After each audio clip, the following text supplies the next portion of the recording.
예수님은 그리스도인이 하나님 나라의 복음을 살아내고 전하는 일에 가장 방해가 되는 오만과 어리석음을 해결하기 위하여 구하고 찾고 두드리라, 즉 하나님께 문제를 가져오라고 말씀하셨습니다. 안녕하세요. 바이블 TMI의 마카리오스입니다. 제가 생각할 때 많은 사람들은 단순하게 생각하는 것을 좋아하는 것 같습니다. 하라, 하지 말라, 먹어야 한다, 먹지 말아야 한다 등 명확하게 이해되는 것을 선호하는 것 같습니다. 저의 경험을 보면 많은 그리스도인들 역시 술을 먹는 것이 죄다, 아니다, 이혼하는 것이 죄다, 아니다, 돈을 버는 것은 죄다, 선교하는 것은 절대 죄가 될 수 없다 등 어떤 보이는 행동으로 신앙을 평가하는 것 같습니다. 그래서 7장 1절부터 6절을 읽으면서 예수님께서는 다른 사람을 판단하지 말라고 하셨다, 아니다, 판단하고 거룩하지 못한 사람들과 함께하지 말라고 하셨다 라는 상반된 해석을 하기도 합니다. 그렇다면 이런 상반된 해석 속에서 예수님의 말씀을 어떻게 해석하는 것이 올바른 해석일까요? 판단하라, 하지 말라, 함께하지 말라, 함께하라 등은 모두 말씀에 순종하는 기준이 행위라는 것을 알 수 있습니다. 그러나 저는 이미 수차례 예수님이 산상설교에서 지속적으로 강조하는 것은 행위가 아닌 마음, 즉 새로운 본성이라고 말씀드렸습니다. 그래서 저는 오늘의 말씀 또한 행위가 아닌 거듭난 본성에 관한 것이라고 생각합니다. 거룩한 것을 개에게 주지 말며 너희 진주를 돼지 앞에 던지지 말라. 그들이 그것을 발로 밟고 돌이켜 너희를 찢어 상하게 할까 염려하라. 다른 사람의 죄를 고치기 위하여 먼저 너의 죄를 주목하여 보고 해결하라고 말씀하신 예수님께서 바로 거룩한 것을 개나 돼지에게 주지 말라고 말씀하셨습니다. 저는 거룩한 것은 하나님 나라 복음으로 보는 것이 문맥상 적합하다고 생각합니다. 개나 돼지에 대하여는 많은 해석들이 있지만 대체로 현대 주석가들은 천국의 메시지를 경멸하면서 악의적으로 거부하는 사람들로 생각합니다. 저 또한 이렇게 생각합니다. 이런 해석에 따르면 예수님께서는 복음을 듣고 악의적으로 거부하는 사람들에게는 하나님 나라 복음을 전하지 말라고 말씀하셨습니다. 예수님은 그 이유를 이렇게 말씀하셨습니다. 이런 사람들은 결코 거룩한 것을 이해하지도 못하고 귀하게 사용하지 않을 뿐더러 귀하게 사용하는 사람들을 공격하기 때문이다. 행위를 기준으로 이 말씀을 해석하는 사람들은 6절의 말씀을 1절부터 5절과 연결해서 볼 때 거룩하지 않은 사람들을 거룩하게 고치라는 말씀인지 거룩하지 않은 사람들을 신경 쓰지 말라는 말씀인지 헷갈릴 수밖에 없습니다. 여러분은 예수님의 말씀을 어떻게 이해하고 있습니까? 우리는 죄인들을 판단하지 말고 함께 죄를 해결하기 위하여 노력해야 합니까? 아니면 죄인들을 판단하고 거룩한 하나님 나라 복음을 전하지 말아야 합니까? 성경은 분명히 교회 안에서조차 알곡과 가라지가 존재한다고 기록되어 있습니다. 즉 복음을 전할 때 긍정적인 반응을 보이는 사람들과 부정적이다 못해 복음을 전하는 사람들을 핍박하는 사람들이 있습니다. 예수님은 제자들에게 이렇게 말씀하셨습니다. 누구든지 너희를 영접하지도 아니하고 너희 말을 듣지도 아니하거든 그 집이나 성에서 나가 너의 발에 먼지를 떨어버려라. 유대인들의 관습에 따르면 먼지를 털어내는 것은 관계를 끊는 행동으로 인식되었습니다. 그렇다면 우리는 복음을 전하는 사람들을 영접하지 않는 사람들과 관계를 끊어야 합니까? 우리가 복음을 받아들이기까지 오래 참으신 예수님의 형제라고 하는 그리스도인이 어떻게 당장 복음을 받아들이지 않는 사람들을 판단하고 관계를 끊음으로 앞으로 복음을 받아들일 기회조차 박탈할 수 있겠습니까? 다른 사람의 구원을 판단해서는 안 되는 그리스도인이라면 그럴 수 없습니다. 따라서 저는 이 말씀을 복음을 받아들이지 않는 사람들에게 전해야 한다, 전하지 않아야 한다라는 행위 중심적으로 보면 길을 잃을 것이라고 생각합니다. 예수님은 다른 사람의 잘못에 대하여 지나치게 비판적인 교만한 태도와 지나치게 관대한 어리석은 태도 모두 경계하라고 말씀하셨습니다. 홀만이라는 신학자는 지나치게 비판적인 것이나 순진한 것도 교회에 도움이 되지 않는다라고 말했습니다. 그리스도인은 자기 기준으로 살아가는 죄를 짓는 사람들에게 겸손한 마음으로 지혜롭게 하나님 나라의 복음을 전해야 합니다. 커너는 오늘의 본문을 이렇게 해석합니다. 자기 메시지를 받을 사람에 대해 편견을 갖지 말아야 할 것이고 이를 받아들이는데 아무런 성향도 보이지 않는 사람을 강요하려고 해서도 안 될 것이다. 저는 키너의 말에 동의합니다. 구원에 대해 판단하면 안 되기에 우리가 메시지를 전할 사람을 선택할 수 없습니다. 또한 전했을 때 부정적으로 반응하는 사람들에게 강요한다면 싸움이 일어날 수밖에 없습니다. 그래서 강요하는 것은 좋은 방법이 아닙니다. R.T. 프랜스는 마지막 이 말씀은 성별되거나 값진 물건을 오용해서 안전하게 지키는 것뿐만 아니라 제자 자신의 안전까지 세심하게 고려하고 있다. 적절한 안목이 없는 자는 스스로 상처받을 책임이 있다고 말합니다. 이를 보면 예수님은 자신의 교만함과 어리석음 때문에 받는 상처, 즉 어려움과 핍박을 의로운 핍박이라고 여기는 사람들을 책망하고 있다는 것을 알 수 있습니다. 저와 여러분이 자신의 악함 때문에 받는 고난을 합리화하지 않게 되기를 원합니다. 그러나 때로는 부정적으로 반응하는 사람들에게 강하게 말해야 할 때도 있습니다. 바울과 같이 감옥에 갇힐 것을 알고도 예루살렘으로 향한 것처럼 핍박을 받을 것을 알고도 복음을 전해야 하는 경우도 있습니다.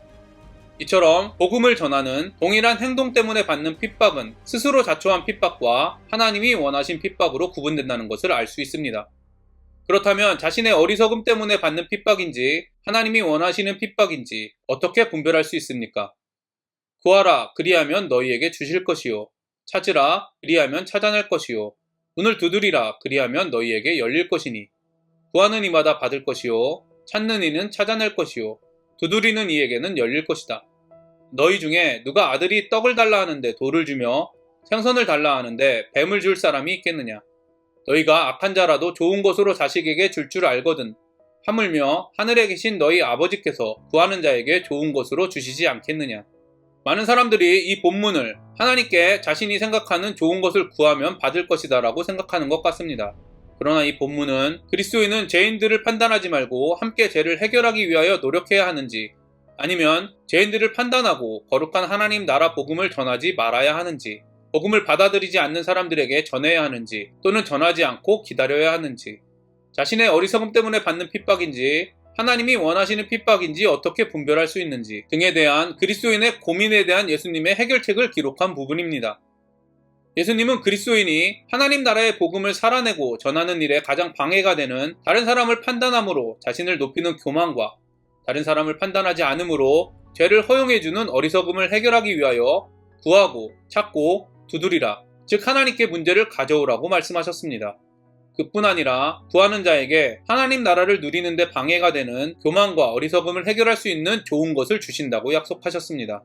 좋은 것은 오늘 본문과 병행 본문인 누가복음 11장 13절을 보면 기록되어 있습니다. 너희가 악할지라도 좋은 것을 자식에게 줄 줄 알거든 하물며 너희 하늘 아버지께서 구하는 자에게 성령을 주시지 않겠느냐 하시니. 그렇습니다. 우리 눈에 기둥을 뽑는 일은 오직 성령을 구할 때 가능합니다. 하나님 나라를 이 땅에서 이루어가며 전하는 데 가장 방해가 되는 교만과 어리석음은 오직 성령을 의지할 때만 해결됩니다. 다른 사람을 비교하며 자신을 높이거나 비하하는 우리의 옛 본성은 오직 성령으로 새로운 본성을 입었을 때 해결됩니다.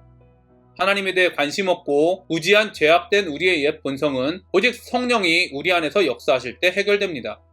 저는 성경에 기록된 인간의 모든 문제는 하나님에 대하여 관심이 없거나 하나님의 말씀을 알지 못할 때, 그리고 하나님이 아닌 다른 사람이나 상황을 보고 하나님을 믿지 못할 때 일어난다고 생각합니다. 성령은 하나님에 대한 인간의 무관심, 무지, 불신 등을 모두 실제로 해결해 주시는 분입니다. 저를 보면 성령을 구하지 않고 저의 지식과 능력으로 복음을 전했을 때 복음을 받아들이는 사람을 보며 저도 모르게 제가 한 일로 생각하며 점점 교만해졌습니다. 반대로 복음에 부정적인 사람들을 보며 내가 이렇게 희생하는데 받아들이지 않네 라고 비난하고 있는 저를 발견하게 되었습니다. 그러나 성령을 구하며 성령의 능력을 의지하며 복음을 전할 때는 복음을 받아들이는 사람을 보며 하나님의 역사로 생각하고 겸손한 마음으로 더 하나님 말씀을 가르치며 도전받고 나누는 저의 모습을 발견합니다. 반대로 복음에 부정적인 사람들을 긍휼히 여기며 더욱 기도하고 있는 저의 모습을 발견하게 됩니다. 또한 성령을 구하지 않을 때는 복음을 전하지 않으면서 세상의 풍요를 누리며 거짓 평안함을 느끼고 점점 다른 사람의 영혼에 무관심해지는 어리석음에 빠진 저의 모습을 발견하게 됩니다. 반대로 성령을 구할 때 복음을 전하지 못하면 겸손하고 지혜롭게 그리고 사랑으로 복음을 전하기 위하여 인내하는 저의 모습을 발견하게 됩니다. 저는 예수님께서는 우리의 어떤 행동이 아니라 성령을 소유했는지 아닌지를 중요하게 생각하신다고 믿습니다. 왜냐하면 성령을 소유하면 그 어떤 행동도 하나님이 원하신 행동이 되고 반대로 성령을 소유하지 못하면 그 어떤 행동도 하나님이 원하시는 행동이 될 수 없다고 믿기 때문입니다. 저는 우리가 성령을 구하고 찾는다면 분명히 성령을 주셔서 전해야 할 하나님 나라의 말씀을 깨닫고 경험하게 하시고 전해야 할 때와 기다려야 할 때를 분별할 수 있는 지혜를 주신다고 믿습니다. 또한 기다림이 무관심으로 변하지 않는다고 믿습니다. 그러나 행동 자체를 선악으로 구분하는 많은 사람들은 복음을 전하는 것은 무조건 성령의 일이라고 생각하며 전하지 않고 전할 기회를 기다리는 것은 무조건 성령의 일이 아니라고 생각하는 것 같습니다. 또한 많은 사람들이 이 말씀을 일반적으로 생각하는 좋은 것, 즉 돈, 명예, 건강 등을 구하면 주신다고 약속하신 것으로 생각하는 것 같습니다. 다시 한번 말씀드리지만 이 말씀은 가깝게는 그리스도인은 하늘의 보물을 구하기 때문에 땅의 보물을 소유하지 못한 이유로 걱정하지 않는다. 전체적으로는 예수님을 믿음으로 구원받은 사람, 즉 제자가 된 사람들은 새로운 본성인 팔복을 소유했다는 말씀과 연결되어 있습니다. 따라서 문맥상 자신이 원하는 것, 즉 어떤 것이든 구하면 주신다는 의미가 아니라 하나님의 공의와 거룩을 구하면 성령을 주신다는 말씀이라는 것을 기억해야 합니다. 하나님께서는 인간의 행위로 인간의 선악을 구분하시는 것이 아니라 성령의 소유로 선악을 구분하신다는 것입니다. 또한 하나님께서는 많은 사람들이 일반적으로 생각하는 좋은 것, 즉 돈, 명예, 건강 등을 구하면 주신다고 약속하신 것이 아니라는 것입니다.